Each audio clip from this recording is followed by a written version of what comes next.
All right. Hello, everybody. I got Francisco in the studio today. How you doing, Francisco? Good, good. How are you? Can't complain. It's getting closer to Christmas. Favorite time of the year. Yeah. I take all the time off. Just kidding. I work. Yeah. I It stay doesn't stop. busy. Yeah. I take time off like throughout the year, right? I'll take a week here, a week there, go somewhere else.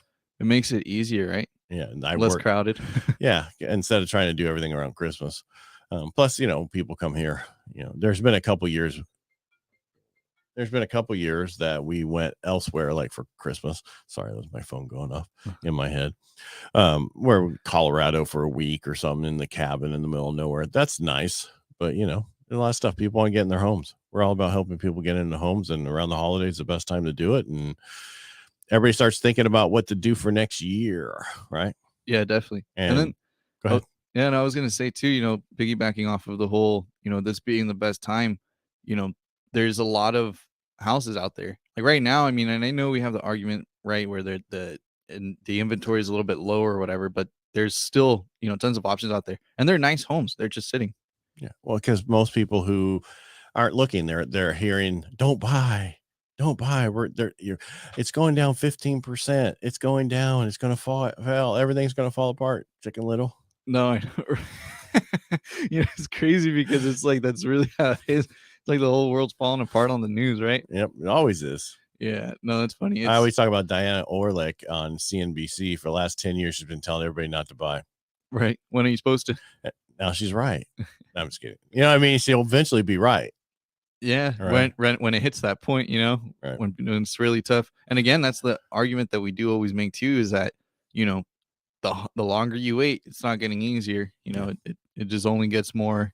As we progress, the pricing of houses and everything are just going to keep going up. We have such a shortage right now, which we've never had in any other time in history like we have right now. And people don't realize that. And we talk about this all the time, where 2008 through 12 is still in people's minds. Someone put an article out I was reading earlier this week, and it was like, okay, is it time to get on the mortgage banking industry because of how all the numbers are down and this is down? And, you think they're talking about today. This is 2014. Yeah. That they're talking about. And so it's not like we haven't been here before, where rates are different, things are slowed down, certain things change. Well, it'll turn around. The problem is the best time to buy is when you're ready. Right. And how do you get ready? You talk to somebody like me, and then we get you with somebody like you. No, and that's the biggest thing too, is because like I've even, had some people who were really actively searching, and then, again, I mean, they go and they talk to their people or whatever, and then they get back to me and they're like, well, we just don't think right now it's financially is the best time to do it. We think it's a financial mistake, right? But how can buying a home be a financial mistake, right? Because again, the thing is, and like you said, as long as you can go to someone and get qualified and do it and purchase it and be comfortable, that's when you should do it. Because again, you take into consideration everything and all the time, wasted with rent. And I mean, like we said, right, if you just rack up, let's say the average rent over here, and being, a little conservative, like around 2,000, right? For like a 3-bed, 2-bath, 1,800, 2,000, you count that up for, a whole year, and it's, 24 grand. right. That's I have to help you out there. Yeah. So it's a huge difference, right? Right. I mean, for a lot of people, that's the biggest thing that I always try to, let them understand, is the money that's getting thrown away. Right. You're actually throwing away. Now you can invest that 24 grand into your house. Yes, you might have to pay another, $700, $800 a month, but you're investing all of it now.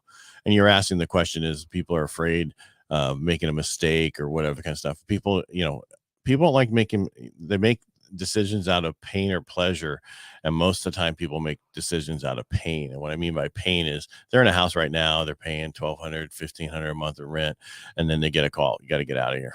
Right. And then they go look, and next thing you know, what do you mean my rents are $2,500 a month? What, $3,000? What are you talking? What? That's the pain. And that's when you need to, people don't plan. Not everybody plans right. And I'm saying not everybody does this, but in general. So you should look at your situation now, because it's nothing worse than having to move and then your credit score is low. This is going on. And you're having other issues, right? Let's do it right. Let's plan. Yeah. No, and then like another example too, I even recently had it. I had seen someone who I've been helping, and then they're renting still, and they're fixing up the landlord's house. And the landlord is, they wanted nicer cabinets, and I'm like, why? Why not? When it's your house, all that stuff is yours, and I've seen it happen a lot of times, even when I've talked to some agents representing some, sellers and stuff. And, then you talk to the tenants that are there, and they're explaining like, yeah, they've been good to me. They also, they don't charge me as much because I, take care of things around here. But I mean, still, you don't understand that the money that they are still landlords, no matter what, there's always a profit margin, right? There has to be, in order for it to make sense. And the thing is no matter what, they're making money. So even if they're giving you a discount right now, that possibility of getting exited and then somebody new coming in at a much higher rate is a big possibility. There's a fourplex right now for sale in Modesto, and I spoke with the listing agent. The listing agent is actually part owner too. So, with that fourplex, it's when they buy it, 2008. Man, I think like 2013, right? But so the big thing is that with those tenants that are in there, the rents are like cheap right now, very, very cheap for the area and everything. And the way that they're marketing it is, rents are a little bit low right now, but if you do buy it, the potential is big. So what does that mean for those tenants that are in there? They're all going to be kicked out. Right. Because that's the only way, so everybody who's paying super cheap right now on rental rates, they don't understand how much that gets marketed, when the sign goes up and when everything is online, they're like, oh yeah, no, right now it's only getting this much, but you can get this much, and it's like almost double. So if that's doubling, imagine when those people get, kicked out, and then they have to go find something, their rent's most likely going to be double than what they're paying right now. Right. Well, my question is, if it's so much more, why haven't they adjusted their renters to sell it? Because they don't want to deal with that headache. Exactly. And they want somebody else to buy it. So the question is, any one of those tenants want to buy it? Because they can use the other 3 units as rent. Yeah. Well, that's the difficulty. 3.5% down, FHA. Yeah. And I think so with FHA, if I'm not mistaken, when it comes down to multi-units, that limit increases. Like, do you know like how much it goes? What do you mean? You mean each segment goes up? Well, what's the purchase price of this unit? It's like $899. It'll be close, but yeah, 2 units bigger is, so FHA in our area is 500,000 now, I think, purchase price wise or whatever. So that would probably be 6, 7, could be close to 800. Yeah. Oh yeah. Yeah, I'd have to basically I have to go into the FHA and put in and see what the differences are. I don't have my book right here, otherwise I could tell you. Yeah. Sorry. No, it's all good. I didn't know it was gonna be quiz. No, and I mean I know they just recently, and but it depends on area too, right? And this is, where is this at? Modesto. Okay. So Stan County. Yeah. And then it's, but granted, and it's crazy how you do say that, because it's definitely a possibility, for someone who is renting. And I feel like a lot of the times, it's just the complacency, right? The comfort. And I mean, I'll be honest, like me having bought my place, I when I first went in, I was like, yeah, like this, things won't change much, right? But things change. And it's like I've said, you just have to learn to budget. And that's what I've told everybody, buying a house really helps you like hunker down on that. Well, yeah, I mean, it's not, you got to make sure that you plan well, right? Period. Right. And people don't. So the one thing about buying, it does make you focus on, your future and what your plan is going forward. And that's important, right? A lot of people like it. I think it's also like a big like growth moment for a lot of people. All right. So fourplex in Stanislaus County is $995,200. Nice. A threeplex is 800,000. So 800,000.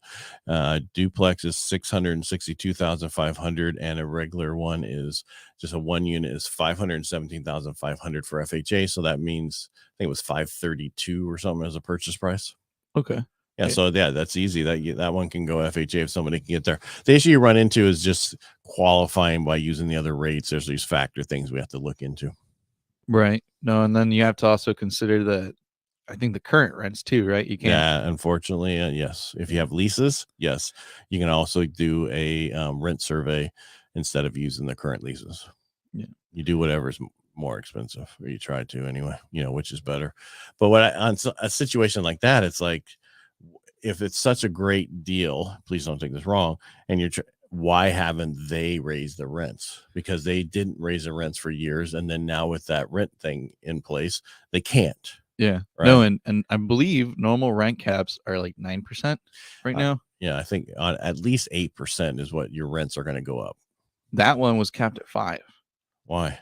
I'm not even sure. That's the how it's fourplex. marketed. Yeah. Really?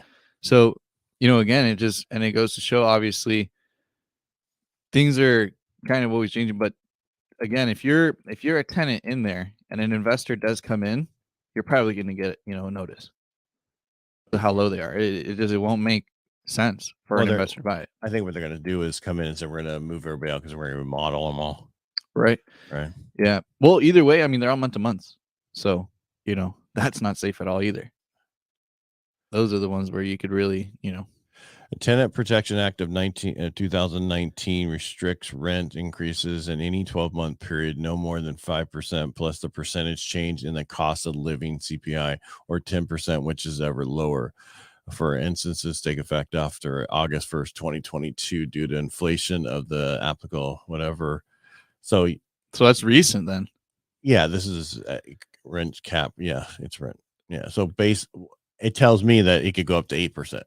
Follow me, because I think CPI is 3%, right? I mean, the inflation or whatever added on. So it's something to look into. But they should move them automatically to whatever it should be, and then you're going to lose some tenants, but then you're going to have newer tenants. When people have to pay more for a place, you get better tenants. Yeah. I don't mean that negatively. I'm just saying that's how that happens. Areas change when values go up. Neighborhoods change for the better.